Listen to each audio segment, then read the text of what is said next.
Estoy aquí en la calle María Mercedes Carranza, en Bogotá, en La Candelaria, junto a los cerros. Y me acuerdo de las frases de José Asunción Silva, que en una de sus cartas desde Caracas decía, y el francés diplomático que recitaba de memoria a Pushkin. ¿Quién es Pushkin? Hay un misterio en el nombre Alexander Sergeyevich Pushkin. Para el mundo eslavo, para Rusia, este es el mes junio de celebración del nacimiento de Pushkin. Pushkin, un aristócrata. Pushkin que murió en un duelo a los 38 años. Pushkin que se enfrentó al zar Nicolás I y este lo desterró. Pushkin que se pensaba y escribía sobre sus amigos aristócratas que fueron condenados a la pena capital por enfrentar al zar y proponer un régimen republicano en el siglo XIX, en 1820. Hubiera estado con ellos en la plaza del Senado, donde ocurrió la sublevación. Pushkin que bebía vino en una copa de rubí rojo. Pushkin que se enfrentaba a la corte, pero era un aristócrata brillante. ¿Quién es Pushkin? ¿Cuáles son sus versos? Que son una música verbal, la cual prohibió Nabokov a todos los traductores. Y Nabokov la prohibió porque quería ser el único intérprete de Pushkin. Dostoyevsky, que dijo, Pushkin, el poeta más universal de Rusia. Alexander Pushkin nació en 1799, en la misma época en que Bolívar estaba pensando su gran gesta de independencia. Algo similar fue la obra de Pushkin, que liberó a la lengua rusa de la retórica pesada y le trajo el esplendor y la gracia de su espíritu. Estamos conmemorando 222 años del nacimiento de Alexander Pushkin. Tenía también una admiración por Simón Bolívar. En la primera parte de su gran novela en verso, Yevgeny Onegin, él recuerda a Simón Bolívar, que era el ídolo, era la fascinación de los aristócratas liberales republicanos. Y hay una escena en la cual el personaje Onegin va por las calles de San Petersburgo con un gran sombrero a la Bolívar. Bolívar era un sonido que atraía, que admiraban, que repetían en Europa y en Rusia, en San Petersburgo, en esa capital brillante creada por Pedro I a la orilla del mar Báltico. Y el nombre de Simón Bolívar era la encarnación de un espíritu libertario, de rebeldía y de autenticidad del individuo. Ahora quiero recordar los poemas de Pushkin. Pushkin es el poeta del amor. Pushkin contemporáneo. Pushkin que cree que el amor es la aventura, que cree que el amor es el encuentro con el otro, con ella, Dorida. De Dorida me atraen sus largos rizos, su pálido rostro, sus ojos azules. Ayer, amigos, al abandonar la fiesta, con el alma bebí de sus abrazos, a un arrebato de instante, otro seguía, se apagaba el deseo y de nuevo volvía, me deshacía, pero en la penumbra indecisa, otros rasgos adorados recordaba, y lleno todo de una secreta tristeza estaba, y en mis labios ajenos un nombre había. 1819. En 1999, María Mercedes Carranza, la poeta, me invitó a que editara con ella el libro Alexander Pushkin, el habitante del otoño. Puede decirse que en esta casa de José Asunción Silva fue la primera vez que se escuchó en el siglo XIX el nombre de Pushkin, quien lo cita en sus cartas. María Mercedes Carranza, casi 100 años después, va a editar este libro mío, El habitante del otoño. ¿Quién es Pushkin? ¿Quién fue Pushkin? Hay una estatua de 3 metros en el centro de la capital de Rusia, una estatua que fue inaugurada por Dostoyevsky. Dostoyevsky, tan distinto de Pushkin en su lúgubre pensamiento, en su dialéctica del espíritu, en su dialéctica de entre la palabra y el fingimiento. Dostoyevsky decía, Pushkin es el primero que representó los tipos de la novela clásica de Rusia. Y Pushkin es el gran poeta del amor. Del libro El habitante del otoño. Y así fui feliz, me deleité, con sereno placer bebí de tu éxtasis, y a donde el ardor del día se fue. Se deshizo la ilusión del estío, marchito está el encanto de los sentidos, y otra vez me rodea la sombra del lúgubre tedio. Alexander Sergeyevich Pushkin. Estamos aquí en la Candelaria, en este precioso callejón de la Bogotá de siempre, de la Bogotá capital de todos nosotros, colombianas y colombianos. Para hablar de un poeta, porque esta es una capital, la nuestra, de poetas. José Asunción Silva, el poeta León de Greiff, el poeta José Eustacio Rivera. Y voy a recordar a Alexander Sergeyevich Pushkin, quien tenía a Simón Bolívar como un personaje, alegoría del destino de la libertad, destino en el sentido de enfrentarse a las circunstancias, enfrentarse al contexto social, pero tampoco no ser capaz de sortear el destino, de tener una astucia con el destino. Alexander Pushkin en 1820 era un poeta famoso en toda la Rusia del imperio de Nicolás I, 1812. Acababa de ser derrotado Napoleón por Kutuzov, ese general anciano que se duerme en los comités de la campaña militar, pero que logra entender al campesinado y logra derrotar al ejército más moderno de su tiempo, el ejército de Napoleón. Pushkin es un adolescente y Pushkin en 1820 no puede eludir su destino de poeta, que encuentra nuevos ritmos para la poesía eslava, para la poesía rusa. Es un poeta joven, un poeta adolescente, un poeta que muere en un duelo a los 38 años, los iba a cumplir, en un duelo por amor, en el código cultural del siglo XIX, el código de reglas estrictas, de honor, de cumplimiento, pero también de juego con la muerte, porque había un placer en enfrentarse con reglas a la muerte, o más bien al azar, o más bien al capricho del destino que es la vida. Un poeta del amor, Alexander Pushkin. Voy a leer un poema aquí en la Candelaria que traduje cuando María Mercedes Carranza, mi gran amiga, editó mi libro El habitante del otoño. Y este poema que muestra el espíritu de la palabra y de la letra, porque la letra es una forma que tiene el espíritu de la época, o si se quiere, los sentidos de la época. Aquella época era la de escuchar la poesía. ¿Qué hay para ti en mi nombre? Morirá triste como un sonido de ola que a costa remota se ha ido como un silbido en el oscuro monte. En una página como recuerdo, su huella sin vida dejará impresa, como dibujo en la fúnebre losa, en una lengua que un enigma sella, que oculta el nombre, olvidado hace tiempo, en nuevas emociones tempestuosas. No será para tu alma pasatiempo que te recuerde las horas venturosas, pero en silencio un día en la tristeza, si sientes nostalgia al pronunciarlo, di que me recuerdas con certeza, di que tu corazón teme olvidar.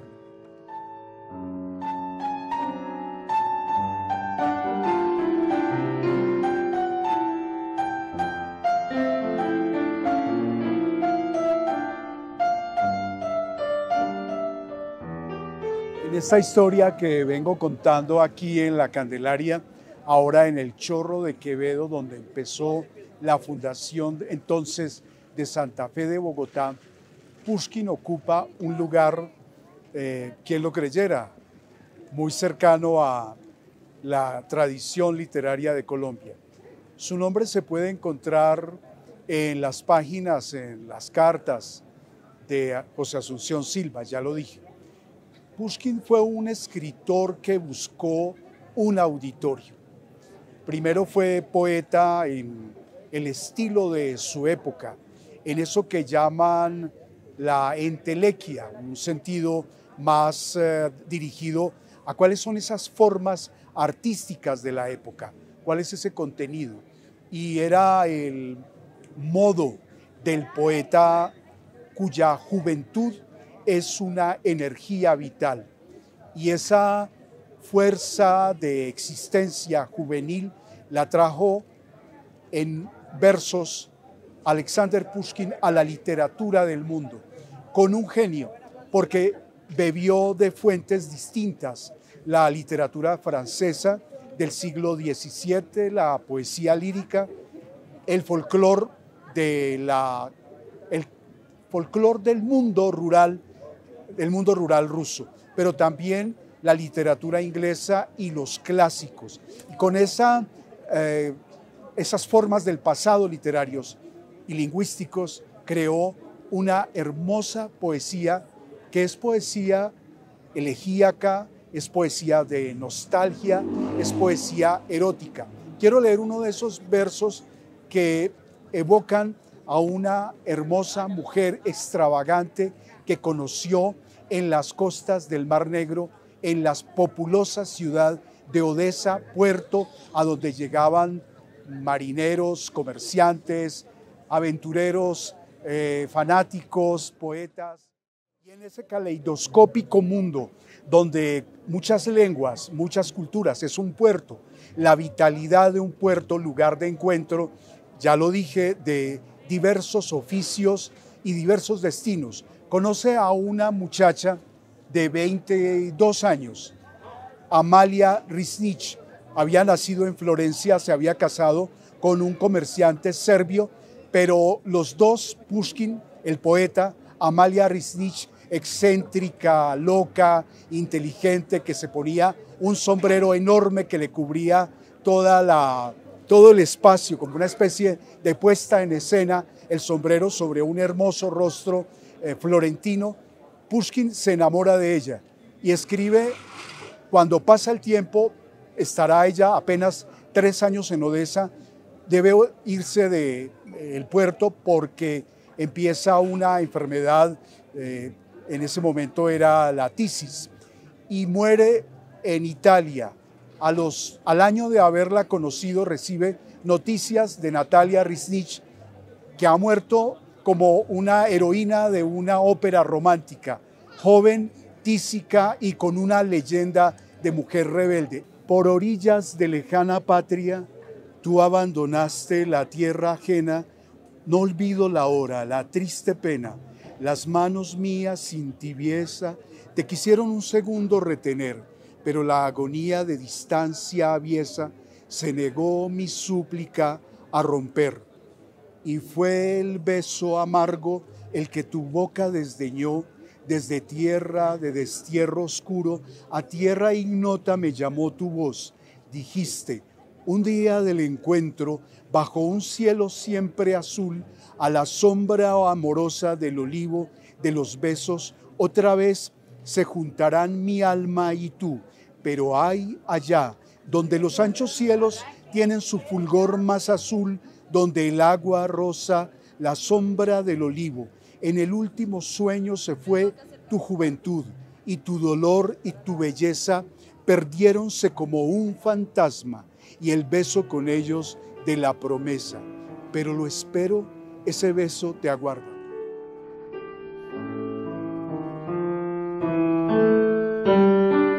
Como todo gran creador, Pushkin tiene muchas facetas.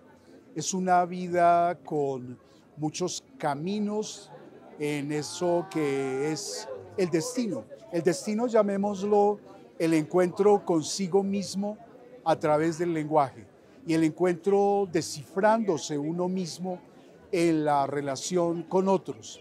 Pero también el destino es una suerte de reto, desafío a aquello que no es permitido en la época, los prejuicios, las convenciones y las costumbres que Pushkin se atrevió a desafiar.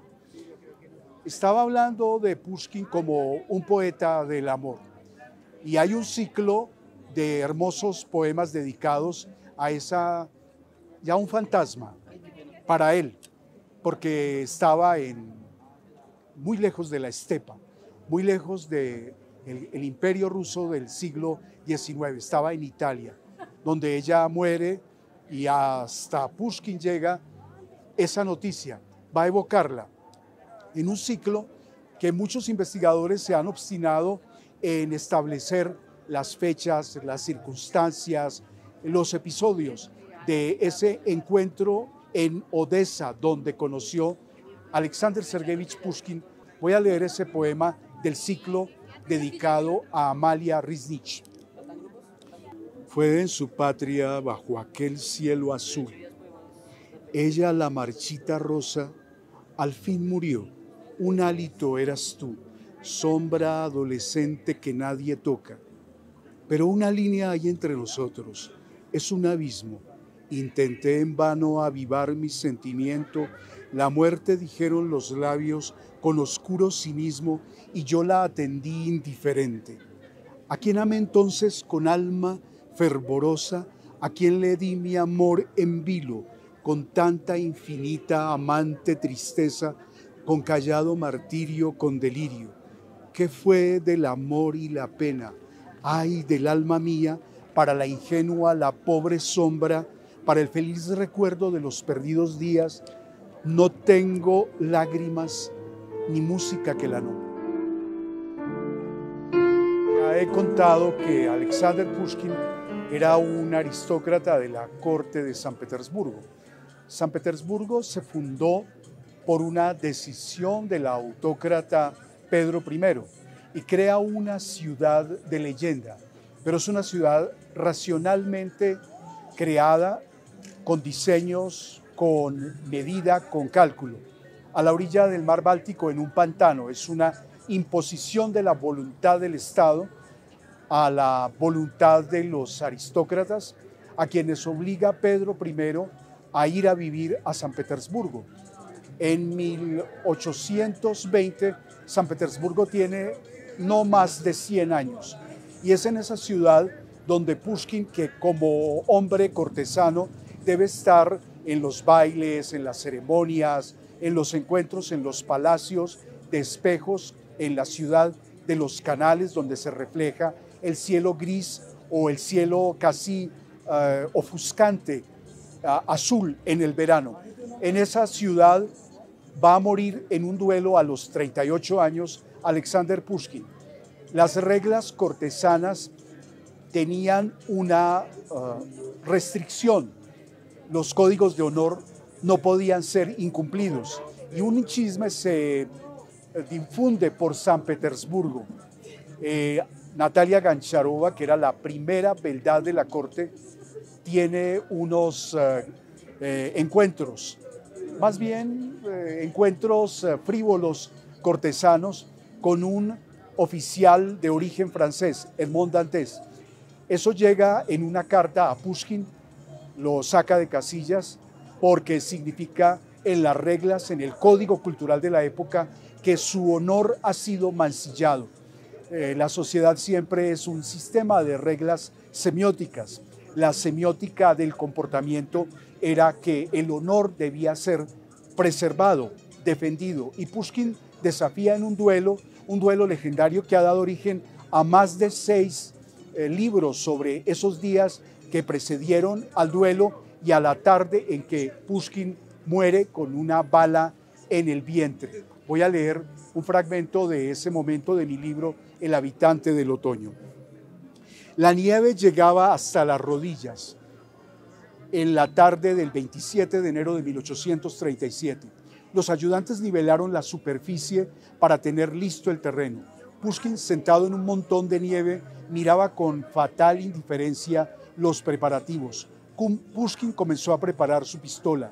Debían acercarse a una barrera. Disparaba el primero que llegara después de la señal convenida. El primero fue Pushkin, pero Dantes disparó antes. Pushkin resultó herido y su pistola cayó a la nieve. Apoyándose en la mano izquierda con otra pistola, disparó. Dantes creyó que la bala le había tocado el pecho. Pushkin resultó herido en el lado derecho del vientre. La bala destrozó el hueso en la parte superior de la cadera. La agonía de Pushkin se prolongó 3 días. El 29 de enero a las 3 de la tarde, en voz muy tenue, alcanzó a decir: la vida se ha terminado. Y así vamos concluyendo este recorrido por la Candelaria con el espíritu del siglo XIX, bajo este cielo iluminado en Bogotá junto a los cerros. Y quiero, para este homenaje a Pushkin en sus 222 años, en su natalicio, leer uno de sus poemas más célebres. Es extraordinaria la concisión, una sintaxis sencilla, frases como si fuera una conversación cotidiana, palabras muy prosaicas, pero una extraordinaria concisión, una especie de gema de la poesía. Yo la amé. El gran legado de Pushkin es la sencillez, y su otro patrimonio para los poetas y para los amantes de las letras es que las palabras son una medida, una simetría, una pausa y un acento con regularidad sobre una palabra. Los jambos, el anfibraji, esa herencia de medida, pero también de una extraña intuición de la música de las palabras. Está en este poema que en ruso dice: «Я вас любил, любовь еще, быть может, в душе моей угасла не совсем, но пусть она вас больше не тревожит, я не хочу печалить вас ничем». Y en mi traducción: yo la amé, y ese amor tal vez está en mi alma todavía, quema mi pecho, pero confundirla más no quiero, que no le traiga pena este amor mío. Yo la amé sin esperanza, con locura, sin voz, por los celos consumido. La amé sin engaño, con ternura, tanto que ojalá lo quiera Dios y que otro amor le tenga como el mío.